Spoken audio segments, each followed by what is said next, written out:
Сайн байцгаана уу хүүхдүүдээ 2 дугаар улирлын хамгийн ихний асинхрон хичээл хөгж байна. За өөрөөр хэлбэл одоо асинхрон 13 дахь хичээл үргэлжилж байна. За сонин нийтлийн найруулгын төрөл зүйлүүдийн ангилал гэсэн сэдвээр сонин нийтлийн ихний төрөл зүйлүүдийг ангилж байгаа үндсэн шинж үеийн төрөл зүйл тус бүрийн онцлогийг одоо удаагийн хичээлээр таних юм аа. За тэгвэл бичлэгийн төрөл бол одоо сэтгүүл зүйн онол, практик, арга зүйн одоо үндсэн ай байдаг. Түүнээс гадна одоо сэтгүүл зүй бол юудыг хөгжлөөд агаад өөрчлөгдөж хөгжиж байдаг гэсэн. Тэгвэл тэр бодит байдлыг товсгож байгаа хэлбэр, бүтэц, зохиомж гэдэг одоо шинж тэмдгүүд нь дахин давтагдаад доктортой байдалтай байдаг. Тэрийг л одоо юу гэх гээд байгаа юм хэрэг төрөл одоо бичлэгийн төрөл зүйл гэх гээд байгаа юм. Тэгвэл сонин нийтлийн найруулгын бичлэгийн төрлүүдийг гүйцэтгэж байгаа үүргийнх нь хувьд, зорилгынх нь хувьд амрах хүрээ зэрэг одоо энэ шинжүүдээр нь дараах дөрвөн одоо юу гэдэг төрөл зүйлд ангилж болно гэсэн. За мэдээллийн шинжилэлт, нийтлэл уран сайхны туслах гэсэн одоо юу гэдэг төрөл зүйлүүдэд ангилж болно. За тэгвэл одоо мэдээллийн төрөл зүйлд мэдээ, тайлан, сурвалжлага, ярилцлага, мэдээлсэн тойм гэдэг бичлэгийн төрлүүд бол хамаарна. За нийтлэл уран сайхны одоо төрөл зүйлд болохоор найруулал, зураглал, эссе, шог найруулал, улс төрийн шог, уран сайхны шүүмжлэл, сурвалжилсан тэмдэглэл, баримтат кино гэсэн ангиллуудын төрөл зүйлүүдийг бол авч үзэж болох нэ.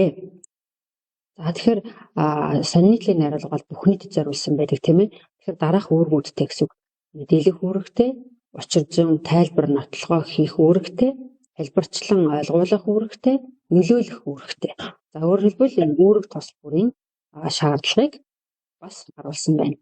За тэгэхээр одоо энэ бичлэгийн төрөл зүйлүүд бол хоорондоо нийтлэг шинж чанартай мөн одоо ялгаатай зүйл бас байдаг гэсэн. За ямар шинжээр одоо ялгаатай тал байна вэ гэхээр тусгаж байгаа объектын шинж чанараараа сэдвийн хамрах одоо цар хүрээ хэмжээгээрээ зохиогч одоо өмнө тавьж байгаа зорилгын хувьд, бичлэгийн арга барилын хувьд, бүтэц зохиомжийн хувьд, хэл найруулга, бичлэгийн унгайс. За энэ одоо юу гэдгийг шинжүүдээр хоорондоо ялгаатай байдгаа гэсэн. За тэгвэл мэдээллийн ангилалд дараах 5 бичлэгийн төрөл орж байна. Мэдээ, тайлан, сурвалжлага, ярилцлага, аян замын тэмдэглэл. За төрөл тус бүрийн онцлогийг бол ард нь одоо бичиж өгсөн байна. За өөрөөр хэлбэл одоо ярилцлага ямар онцлогтой юм гэхээр сэтгүүлч ярилцагч хоёр тодорхой асуудлын талаар ярилцсан. За тэгээд дээрэс нь одоо ямар нэгэн зорилготой харилцан ярианаас бүтсэн одоо юу гэдэг тэр бичлэгийн төрлийг ярилцлага гэх юм тийм ээ. За шинжилэлт ангилал дотор болохоор дараах 5 бичлэгийн төрөл хамаарна. Өгүүлэл, шүүмж, сурвалжилсан тэмдэглэл, тайлбар, тойм гэсэн бичлэгийн төрлүүд хамаарч байгаа бол нийтлэл уран сайхны ангилалд болохоор 6 одоо бичлэгийн төрөл хамаарна.